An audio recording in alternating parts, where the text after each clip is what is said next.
Hello, friends, and welcome to Conversations with Consequences. We are the radio show and podcast of the Catholic Association, where we aim to change the culture one conversation at a time. You can listen to Conversations with Consequences on the EWTN Global Catholic Radio Network, Saturday mornings at 7 a.m. Eastern, or catch the encore at 5 p.m. We are also on Sirius XM Channel 130. Of course, our radio show is always a podcast. Go to thecatholicassociation.org/podcasts or directly to wherever you listen to your podcasts. My next guest is Haley Stewart. She's the editor of Word on Fire Spark, which is the section of the Word on Fire books, which are for children. Welcome to the show, Haley. Thank you so much for having me. So, Haley, as I explained earlier in the introduction, you are the editor of Word on Fire Spark, which is the children's section of the books on offer at Word on Fire, which I have too many of. It's a guilty pleasure. And one of the books I recently bought, and I bought it I have a granddaughter on the way. She won't even be born till next month. But I bought her The Golden Key by George MacDonald. And I was the book is gorgeous. The binding and everything is beautiful.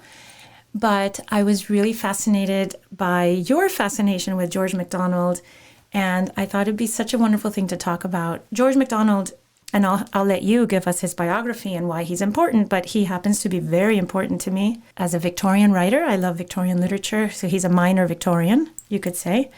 And also his theology is very beautiful. I'm a daily mass going Catholic, very orthodox in my Catholicism, but he is one of the people that I turn to a lot, like maybe almost every day, for his contact with Christ, which was so stunning to me. I read his Uncommon Sermons, for instance, almost every day, a little section. So, why don't I let you tell our listeners about George MacDonald? Who was he? Why is he important? Why did he light the lights how did he light the lights that he lighted, which most people nowadays sadly don't know about? Sure. So George MacDonald was a Scottish Victorian. He was a Congregationalist minister, and he had 11 children, so very big family. And he wrote children's stories, sermons, just all kinds of things. He was a prolific writer, and he's considered kind of the grandfather of the Oxford Inklings. So C.S. Lewis and J.R. Tolkien are really indebted to his fantasy literature, and he was kind of the forerunner for that group. And then he was also very, very influential on the life of G.K. Chesterton, the British writer and Catholic convert and apologist. And so he's somewhat forgotten now, and not a lot of people are very familiar with him and his writings the way we're familiar with Chesterton and Lewis and Tolkien. But he had this huge influence and kind of started this genre of fantasy literature that's now so incredibly popular. Children in the 20th century, early 20th century maybe, and certainly in the late 19th century, they would have read George MacDonald the same way our children, I don't know, watch Nickelodeon, perhaps, right? Is that true? I think he was very widely read at that time, especially books like The Princess and the Goblin and The Princess and Curdie. The collection that we published through Word on Fire has The Golden Key and The Light Princess and Little Daylight, which are all kind of shorter fairy tales that he wrote. But he was a big figure at that time. And I think he still has a huge influence on contemporary fantasy writers like Neil Gaiman or Madeleine L'Engle. They loved and read his work. And so you can see his influence through the decades. And I'm excited about this book, The Golden Key, being reprinted just to get his work in the hands of more young people today. MacDonald was called by Chesterton the St. Francis of Aberdeen. C.S. Lewis called him, I think, my spiritual master. Mm-hmm. I don't know exactly what Tolkien called him, but I know that he was extremely influential in his art, in Tolkien's art, which so many of us have benefited from, right? Especially boys, I think, that love the Lord of the Rings and have seen that hero mythology, that wonderful struggle between good and evil, which we can only really grasp in narrative, right? Let me ask you about narrative. What is it about narrative and the story? The story, like with a capital S, the story, that allows us to grasp truths that might not be available otherwise? Sure. Well, I think that we're wired by God to understand through stories. We see Jesus telling his disciples parables when he's trying to teach them. He could have given them a lecture, but instead he tells them a story because we really are designed to understand ourselves and our place in the world and what kind of world we live in. All of these big questions, we're able to grapple with them best through stories. And so this is why the stories that we read and are formed by, and the stories that we share with children, are so incredibly influential and formative for how we see everything. Both, who are we within the story of our lives? What character am I? All of these things are so important. And so to be able to receive something like the gospel and the truth of the gospel, it's very helpful to be formed by stories that prepare our hearts for that. And both Chesterton and Lewis talk about George MacDonald's fairy tales and how they kind of baptized the imagination. That's the words that C.S. Lewis used. Chesterton said something to the effect of reading The Princess and the Goblin changed his whole existence. There's something about a story that reflects the gospel in some way, which is, I think, a very good description of George MacDonald's fairy tales. They are kind of a reflection of the truths of the gospel, a different way of telling the gospel story that form our imagination to then be able to receive the gospel. So the stories in these wonderful fairy tales of George MacDonald and in other fairy tales that followed, right? They orient us to the higher things, like to truth and goodness and beauty, in ways that dry facts can never do, right? Like they shape our minds, and they give us like a path that our minds can follow towards something high and noble. How does that work Absolutely. exactly? Tell me, how do you think that works exactly, that the story does that? I'm fascinated by the way that sort of pulls something out from inside of us that we didn't even know was there. I think it has to do with imagination.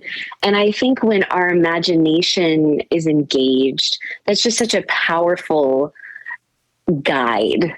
So while we can sit and receive information, from a lecture, someone explaining something, we can receive that information. That doesn't transform us the same way as a story does. I mean, you see this even with journalism. They can explain, here's a catastrophe that happened. But if they say, so-and-so woke up to the shake of an earthquake and this is what happened to him, then suddenly we're very engaged because a story is being told to us. And so we're connecting with that story. So I think it's just the way that we are created by God, is that our imagination is engaged through narrative. One of the things that modern parents, I think, do is that they sanitize the world, the stories around that the children consume, right? I mean, tell me if you agree. But absolutely. When you read like Grimm's fairy tales or George MacDonald's stories that were for children, they are for children. Although we adults love them, that they are not sanitized. They have very strong themes, things that are shocking even for an adult to read about, like real poverty, real loneliness, moments of great despair that are happening to children, right? Violent things that happen in fairy tales and in these stories of George MacDonald. Why is it important to have those elements in there? And why is it wrong to sanitize stories for our children? Well, I think this is such an interesting point. And while all of us, of course, want to protect our children, right? To shield them from things that are distressing. This is a very natural desire. And yet we can really take this too far when we sanitize all the stories we offer children, because stories are the way that we wrestle with and process the dark things in life. And so if we don't have those stories, we don't have the tools we need to face the things that we're going to face in life. And so things like being worried about death. Most human beings are worried about death, and most children do on some level think about this. So if a child expresses, concern or anxiety about this and we kind of gloss over it, then we're giving them no tools with which to face this and grapple with it and process it. And I think this is why children are so fascinated with fairy tales that deal with real evil, real sin and brokenness, or with mortality, because children are smart. They know that there are things in the world to be frightened of. And if we are always dismissing their fears rather than allowing them fairy tales, for instance, or stories where there's a world where they can safely process, they can safely walk with the hero of the story and face the same dragons the hero is facing, this is really essential, or else we actually only increase their anxiety about these things rather than protect them from it. So it's a kind of exercising their bravery, the bravery component of their character, right? Like the courage that everyone's born with. We're all born with courage and bravery somewhere that we can access if we try. So maybe these stories where real evil is met with, like evil, shocking evil. Maybe these stories allow children to practice developing that part of their characters. Could that be? I think that's absolutely true, because the child is reading and connecting with these characters. They're seeing themselves in the characters. And so as they journey with the characters who are having to be brave, who are having to make sacrifices for the people they care about, are having to do all these things, they're really practicing what that looks like. And I think it's very, very important. And I think also one of my favorite writers about writing for children is the author Catherine Patterson. She's not Catholic, but she is a Christian author, and she wrote a book, The Bridge to Terabithia, which is a lot about processing the death of a child. A friend who died is the main character, is processing this. And she said that a lot of times people will tell her, I know a child who had someone in their life who died, and then I gave them your book. And she says, I wish you'd given it to them before. Mm-hmm. I wish they'd had a chance to read it before, because then they would have been more prepared to deal with that. And so I think it's just, it's a natural reaction to try to protect our children and want to shelter them. That's good and beautiful. But also we can take it too far in a way that's no longer protecting them. It is actually harming them, not giving them that fairyland to explore and kind of face all those fears. When I think about the children's fare, right, that's normally given to them now, and I have 5 children, and I've tried to. No, I haven't tried. I think I've succeeded in reading along with them and the things that they're being offered at school, and also watching the stuff they watch on TV. The problems that they're confronted with in today's literature and today's TV they're almost like problems of, they're very small, and they're problems almost of like, they're almost like mechanical problems, right? Like I have to get from here to there, and how am I going to do it? Like everything's very material and very basic, and there are no real big moral issues, right? Because fairy tales go to the morality of things, right? Things that are very, very bad are shown to be very, very bad. And the child in the tale confronts things that are large and significant, as opposed to the things that we see.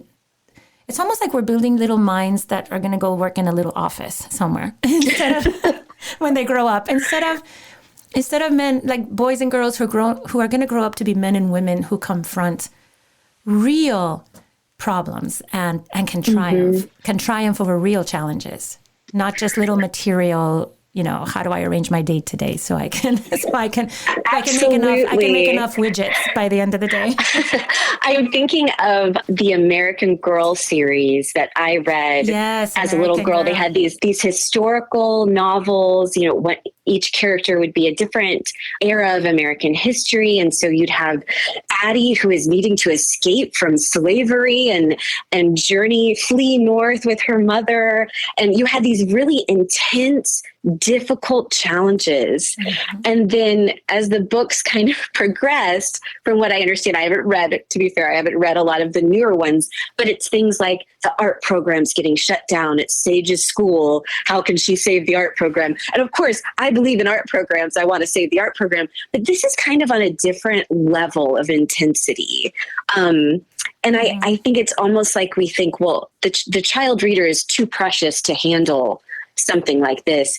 And yet this is the age where our children have active shooter drills in their classrooms, which is terrifying. Exactly. So we treat them so sensitively with some stories, and yet they're having to face very difficult, very scary things in the world.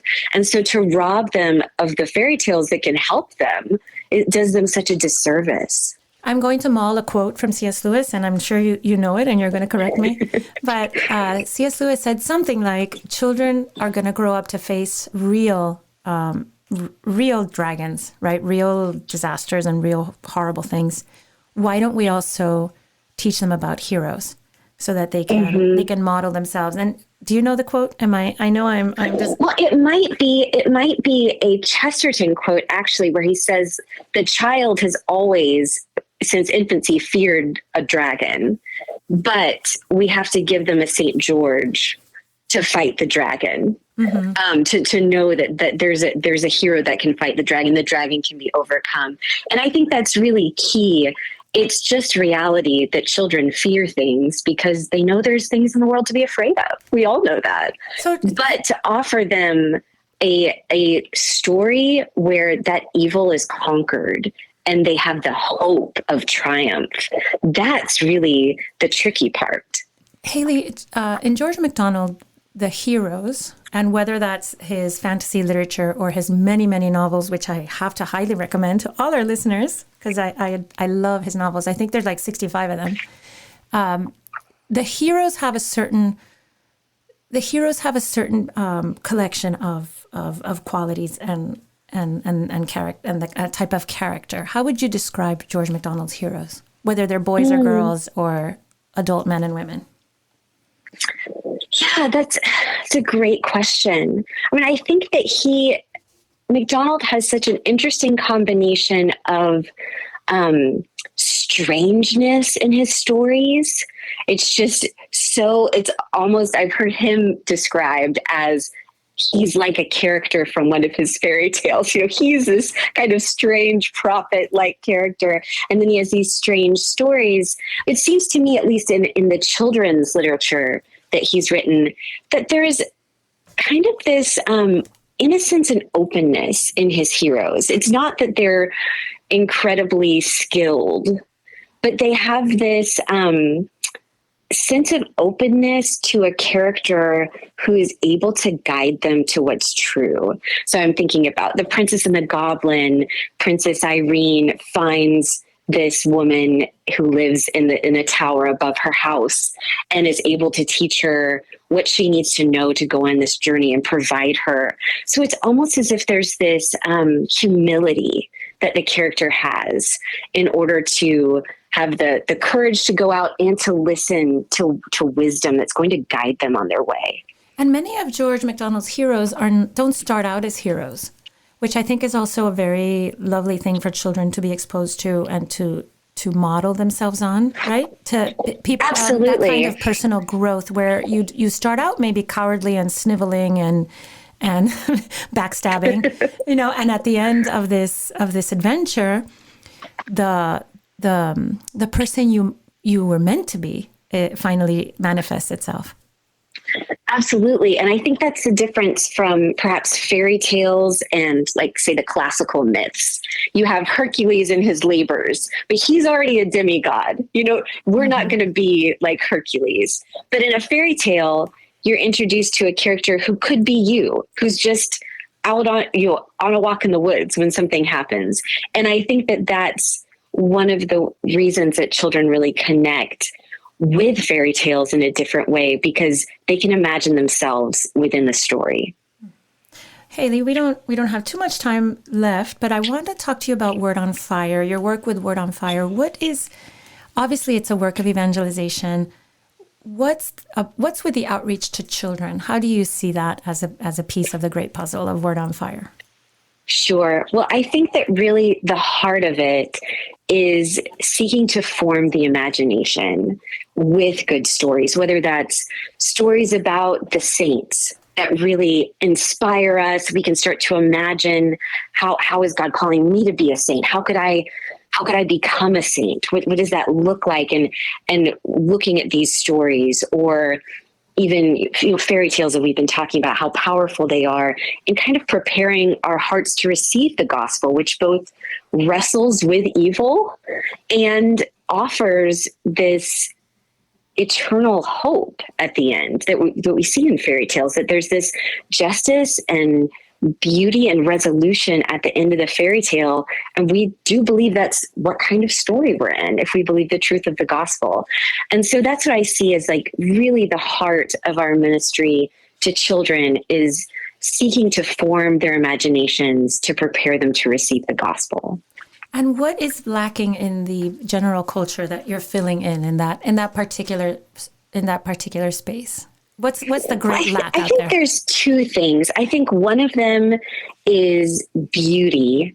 I think many books that are published for children don't respect the child reader enough to offer them the most beautiful language, the most interesting stories, the most gorgeous illustrations. And so that's something that we really seek to do, is have a love and respect for the child reader to offer them what's most beautiful.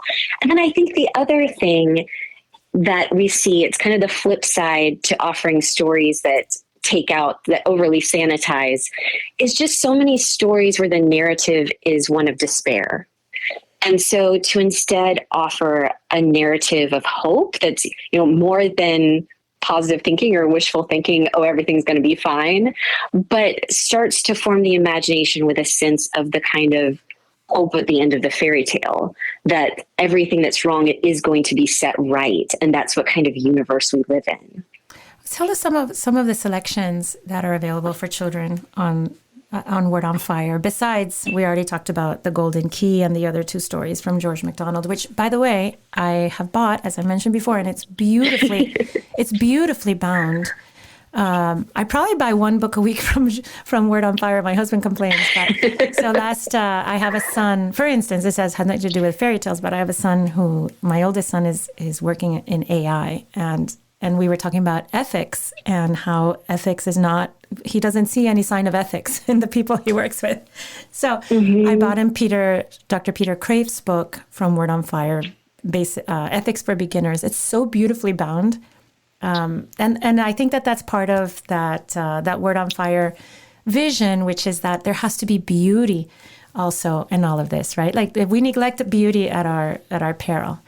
So tell me. So that was a segue, but that was a detour. That was a detour. But tell me what other great stories that our listeners can buy on Word on Fire for their children or grandchildren. Absolutely. So one of our big releases last year, and just love it so much, I'm so excited about it, is called Saintly Creatures, 14 Tales of Animals and Their Holy Companions. So it's a beautiful hardback kind of storybook collection, 14 stories about 14 different saints, and they're all saints who have some sort of animal story. There's St. Martin de Porres and the legend about the mice. There's more unusual saints, Blessed James Hyo-inbok, who's a Korean martyr, and the tiger. And the illustrations are incredible. The stories are engaging. So we love that one. We're so excited about it. And then we also released our first board book, which is the Bless the Lord canticle from the book of Daniel that's in the Liturgy of the Hours. So it's the idea is that as a family, is praying the Liturgy of the Hours to offer infants and toddlers something beautiful to hold on to and get to participate and learn the canticles along with their family in prayer. And then in 2024, we have a lot of exciting things coming out. We have a biography of Venerable Jerome Lejeune, who was a geneticist. Nice. Who discovered this is aimed at children? Yes, it's a picture book biography. So it's just a beautiful story about he's discovered the chromosomal component of Down syndrome and became this advocate for the lives of these unborn children. And so it's just this really beautiful story. We have a story of called Princesses of Heaven. It's a collection of female saints for kind of the age 3 to 6 little girl age range. And then we have 2 books that are called Shine a Light books, Light of the Saints and Light of the Sacraments, which is coming. The second one is coming out soon. And you shine a flashlight on one page and you can kind of see an image on the page in front of it. So it's really great for showing the sacraments and kind of showing the invisible grace that's happening behind the scenes of each sacrament. So that one's a lot of fun. Oh, well, I confess to having already bought 3 or 4 of these, and my husband will just have to put up with me buying more. I picture my granddaughter who's coming sitting and being read to at first by her mother and father. And what attracts me so much is the evangelization it will do for the parents who are sitting and reading. And, let's face it, a lot of parents with children, the parents aren't well formed, and these books are going to have such a beautiful effect on the entire family. So thank you so much, Haley Stewart, editor of Word on Fire Spark, for the beautiful work you're doing, bringing truth and beauty and goodness to children through books. Well, thank you so much for having me. This was so fun to talk about.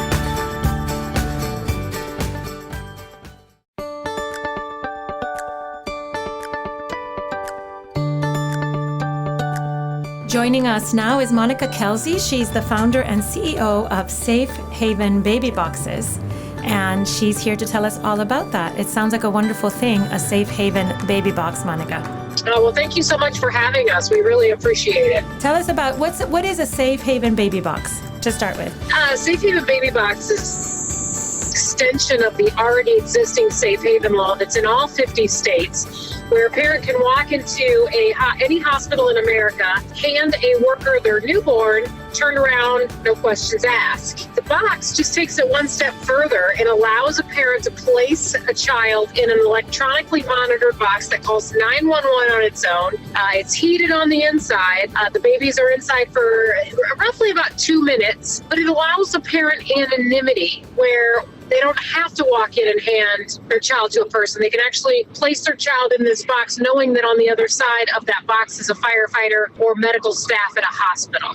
This used to be something that existed in the Middle Ages, and I think it still exists in very old hospitals in Europe, where there's an actual opening where a young mother, a young father, or anybody who wasn't able to care for an infant could just come and place the baby in that warm, safe space. Or maybe we can imagine it in convents, right? Like you might bring a baby and ring a bell and run away. So it's hard to believe that in this day and age is still necessary, but obviously it is. And your own particular story, tell us about your own personal story, which I know you don't mind sharing.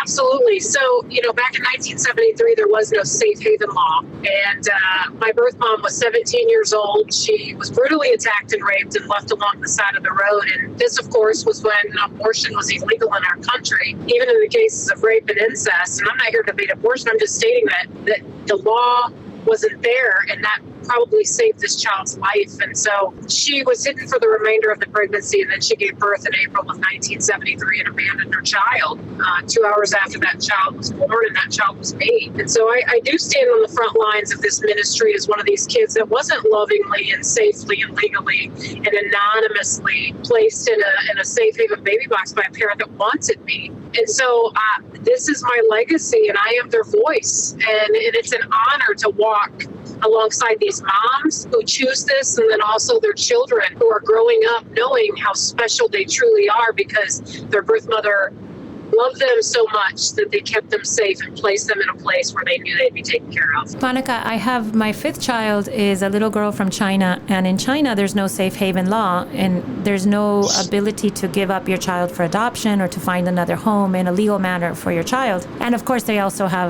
to have a one-child policy, now they have a two-child policy in some parts of China. It's sort of like an experiment in how not to receive children into this world in a loving way, right? And so my own child, because there was no safe haven law in China and there's no baby boxes, she was left on the street as a newborn, so just wrapped in a blanket and left on the sidewalk of a busy city. So that's the other extreme, right, of a place where there is no safe haven and nothing like a baby box. Do you think that there are situations even here in the United States where people women or mothers or couples are choosing a safe haven baby box instead of a street corner or a bathroom maybe? Sometimes girls and women give birth in bathrooms and leave the baby there.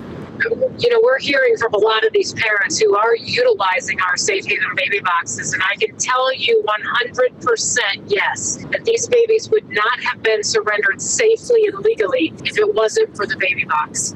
And so, we just had this past week, we had two babies in boxes, one in New Mexico and one in St. Louis, Missouri. And it's working. The process is working. These women see the process. They've already exhausted all of their other options. They've looked into adoption plans. They've looked into parenting plans. They've looked into walking into a facility, and they don't choose those.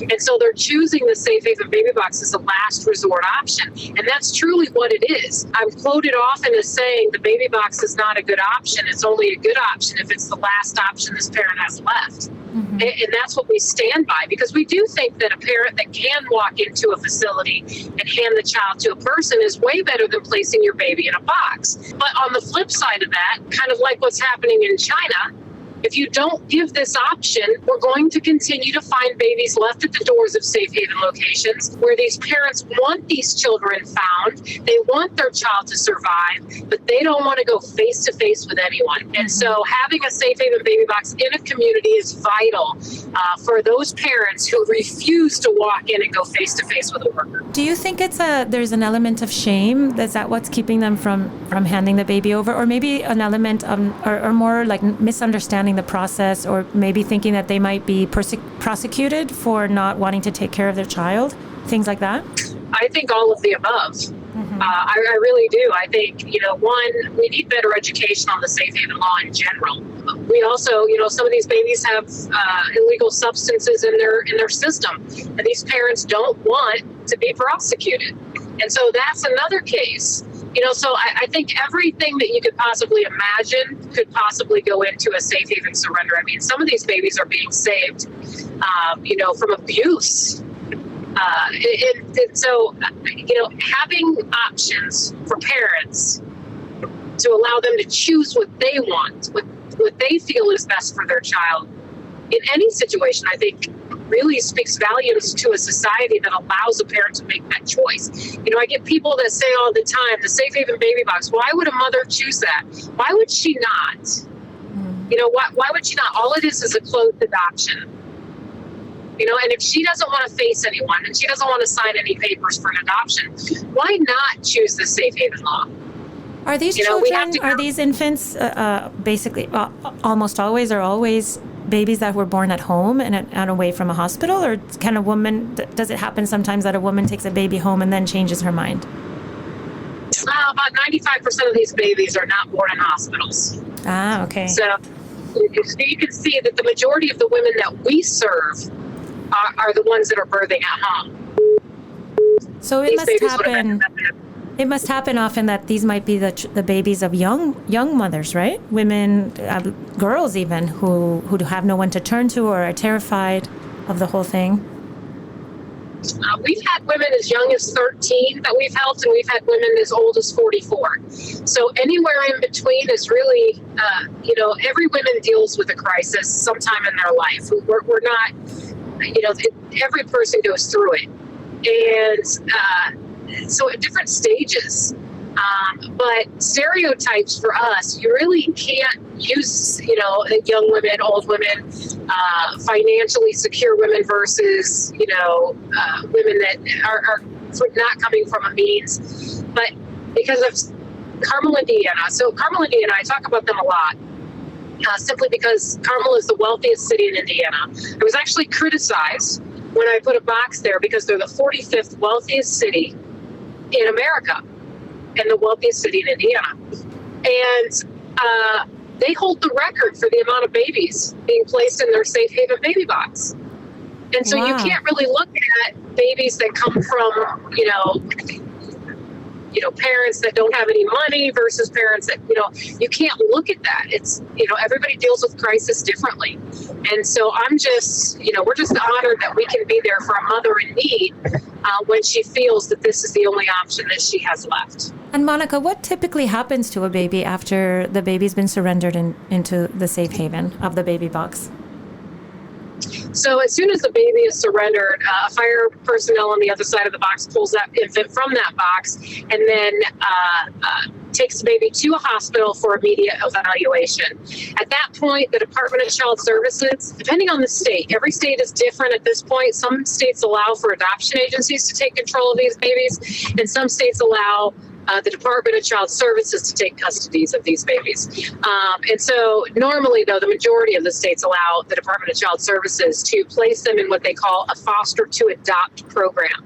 And basically what that means is the baby goes straight into foster care for about 30 days. 30 to 45 days is normally the average. And then as this baby is in foster care, they're doing all of the legal paperwork to try and find a set of parents that match this child.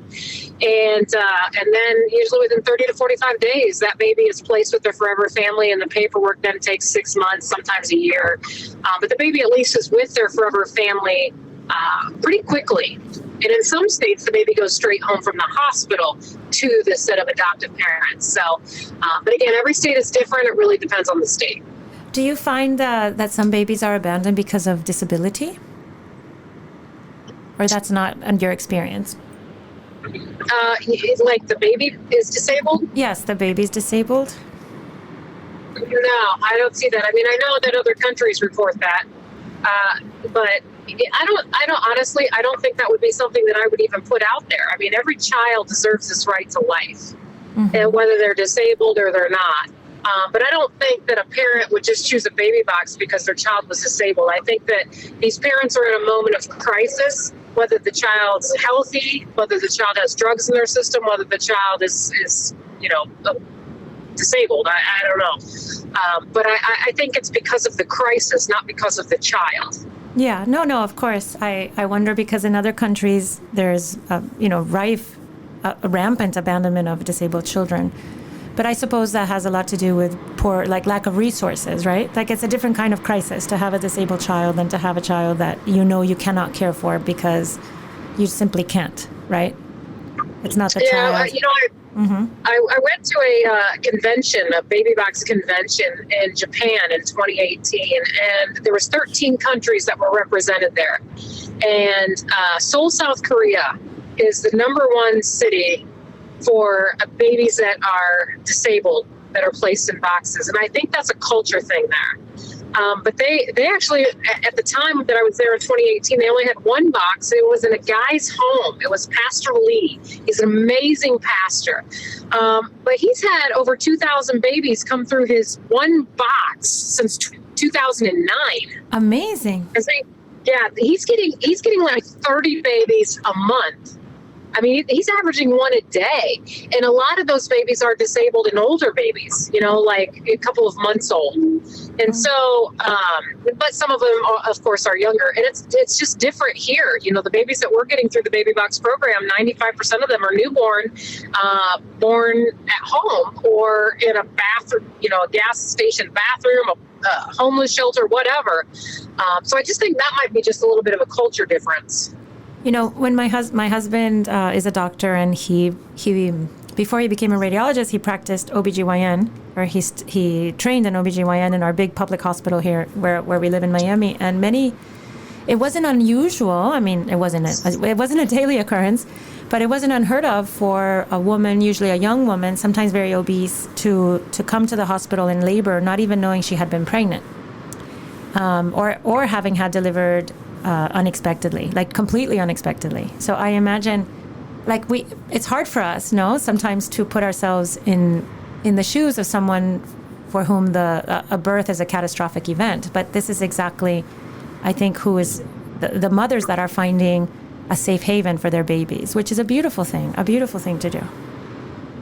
Well, and if they don't know that they're pregnant and they do give birth, I mean, they have options. So anybody that's listening, and this does happen to, there's so many options out there that you can choose.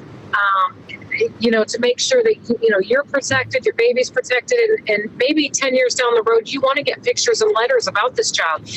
A great plan for that would be an open adoption plan. Yeah. So there are so many resources for these parents who do find themselves in that situation. Because you're right, it does happen. It absolutely happens. Monica, where did you see the original baby box that you were inspired to create this beautiful ministry? I was in Cape Town, South Africa, and there was a what they call a baby safe in the side of a church. And it's interesting, too, because this church was the only church in Cape Town that had a baby safe.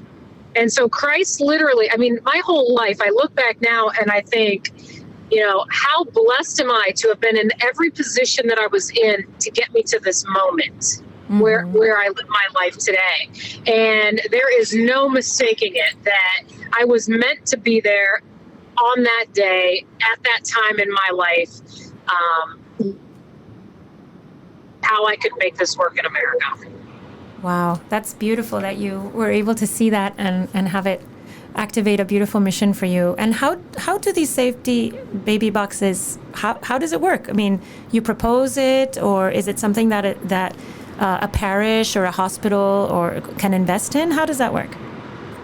So we don't go looking for locations. I think people, that's probably one of the misconceptions, is these locations are calling us. I mean, we're finding a baby every 3 days in America, in dumpsters and trash cans. And if you're down in the Miami area, you probably heard about that infant that was just pulled from that dumpster last month by a construction crew. And so this is happening every 3 days in America. And when you have something like that happens, and your first responders are the ones pulling these dead infants from these trash cans and dumpsters, they want a solution. They want something that works. And so the baby box is working. I mean, you can see it in our numbers that we've had last year and this year so far. And so they're contacting us, asking, how do we get this? What can we do? Can we partner with you? And 95% of the locations don't pay for the box. We find donors and supporters that want to sponsor it. And, and it's interesting too, because Florida's actually kind of fighting us a little bit about putting baby boxes in. And we don't even want any money from the state of Florida. We don't want any money. We don't want anything from the state of Florida. We just want the basically legislation passed to protect the mother in these situations. Because right now, what's happening in New Mexico, we just had a baby that was placed in the box in New Mexico. Well, Child Services there is looking for the parent, and it's because of their statute. It's because of their law. It needs to be adjusted. And so, same thing with Florida. We can put boxes in all over the place in Florida, but if a mother uses it, the prosecutor has the option to charge this mother with abandonment, and that needs to change. And so, but we're not asking for money from any state. We do this based on fundraising and donations. We refuse to take government funds for our baby box program, and I think that's what kind of stands us away from the rest of these organizations that do safe haven. Monica, where can our listeners who are inspired by your beautiful program go to donate? They can go to shbb.org. Just click the Donate Now button. There's a link on there where you can donate with a credit card, or you can mail us a check.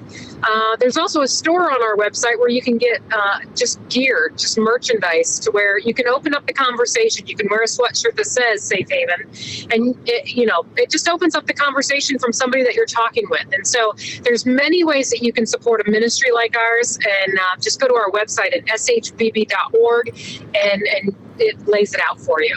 Well, thank you so much, Monica, and I hope that your ministry continues to grow and that our country is filled with baby boxes so that these babies are never pulled out of dumpsters again. So thank you, Monica. Thank you so much for having us. And now Father Roger Landry offers a short and inspiring homily for this Sunday's Gospel. This is Father Roger Landry, and it's a joy to join you again and ponder with you the consequential conversation Jesus wants to have with us on the first Sunday of Lent, as we will journey with Jesus into the desert. Most people have little desire to go to the desert, certainly for no more than a tourist visit. Even in the midst of a rather frigid and snowy February in the Northeast, few of us are dreaming about the Sahara, the Arabian, or the Gobi deserts. But at a spiritual level, we should always have a great love for the desert, because the desert is what helps us to understand the 40-day pilgrimage of Lent, which we join and imitate Jesus in the desert and ponder the fruits of what he learned and experienced there upon his return. Every Lent, the same Holy Spirit, whom we read in this Sunday's Gospel, drove Jesus into the desert, wants to drive us into the desert with him. Lent is meant to recapitulate Jesus' 40 days away from everything, so that we, apart from every distraction, can focus on our relationship with God and others and on who we are. And with Christ's help, can confront and overcome the way the devil seeks to distort those relations and that image. To go into the desert is increasingly difficult for us today. We're so connected that if we're out of cell phone range, we can easily feel totally lost. While the Lord is not calling us physically all to go to the sands of the Mojave, he is calling us to the state of the desert, removing ourselves from distractions, from our screens and devices, newspapers and magazines, and the various things that may be fine in themselves, but crowd our lives with so much noise that we can't hear God, and with clutter that we can't see God. The first temptation we face in Lent is to refuse to go into the desert with Christ, to think that our Lent can be complete if, for example, all we do is give up booze and sweets. We need silence. We need prayer. As Vatican Cardinal Robert Sarrat from Guinea wrote in a recent book, The Power of Silence, God is silence and the devil is noisy. God's first language is silence. In order to understand this language, we must learn to be silent and rest in God. God waits for us, waits for silence to reveal himself. Regaining the sense of silence is therefore a priority, an urgent necessity. The true revolution comes from silence. It leads us toward God and toward others.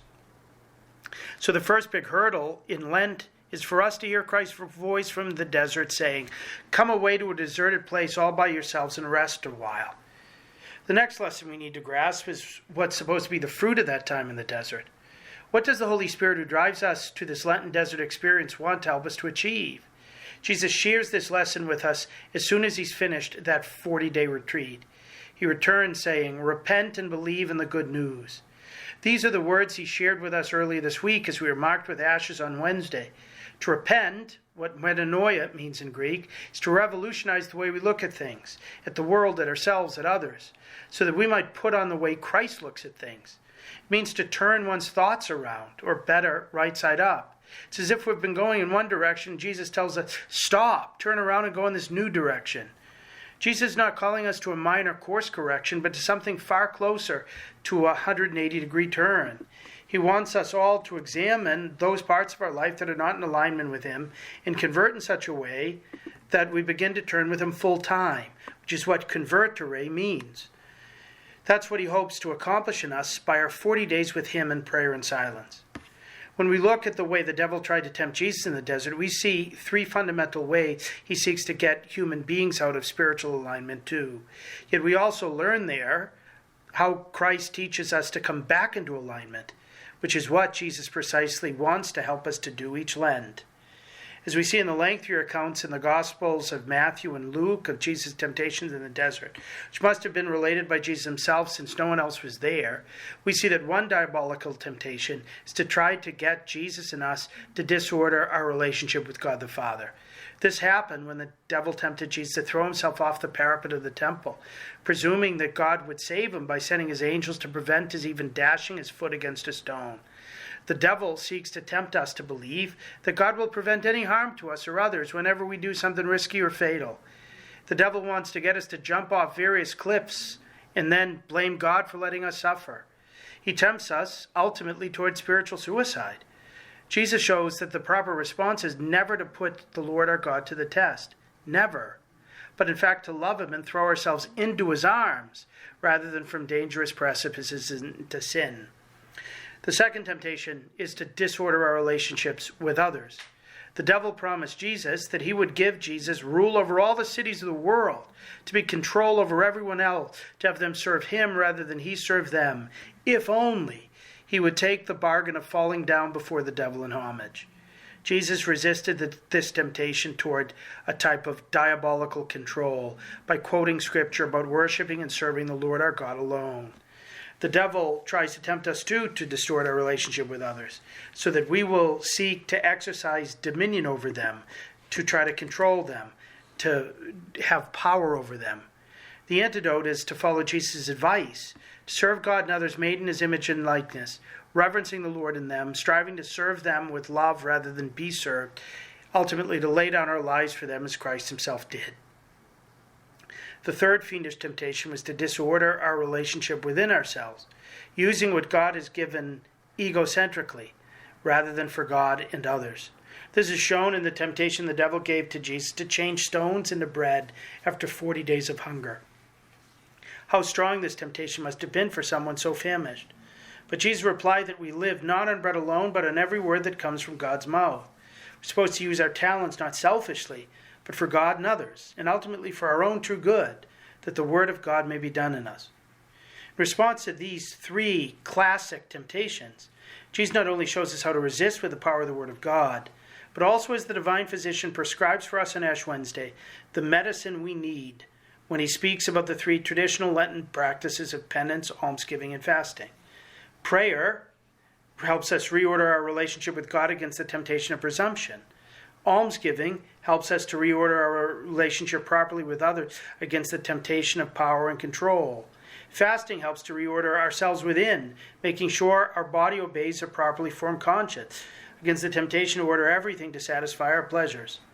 That's why the three practices constitute a crucial part of our Lenten program of living with Jesus in the desert and entering into his resistance to every temptation.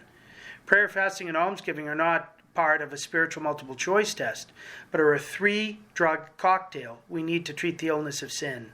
Prayer strengthens our faith in God, fasting our hope toward the fulfillment of our physical and spiritual hunger, and almsgiving our love for others as Christ has loved us.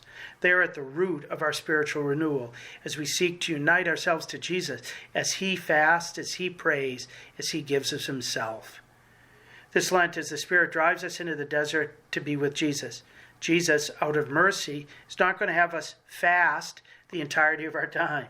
This Sunday, he will feed us with the nourishment that satisfies hungry hearts, as he gives himself as the word that fills our silence. The Mass is where our fasting, prayer, and charity reach their zenith. In preparation for the Eucharist, we fast at least an hour so that we may hunger more and more for every word that comes from the Father's mouth, and especially for Jesus, the Word made flesh. In the Mass, we enter into the supreme form of prayer, Jesus' own from the Last Supper in Calvary. And we not only receive the greatest alm of Jesus, his body, blood, soul, and divinity, but are helped by him from the inside, so that we might do this in memory of him, living truly charitable, Eucharistic lives, giving our own body, blood, sweat, tears, and heart in loving service to others. As we prepare to receive Jesus on the first Sunday of Lent, we ask him for the grace to live this 40-day calling, to come apart from the crowds with him to a deserted place in the most bold and holy way possible, so that we can experience the joy that comes from repentance and faith and become signs with him to the whole world that this is indeed the time of fulfillment and the kingdom of God is at hand. God bless you. With that, I leave you. And thank you again for being our listeners. And we continue to pray for you always.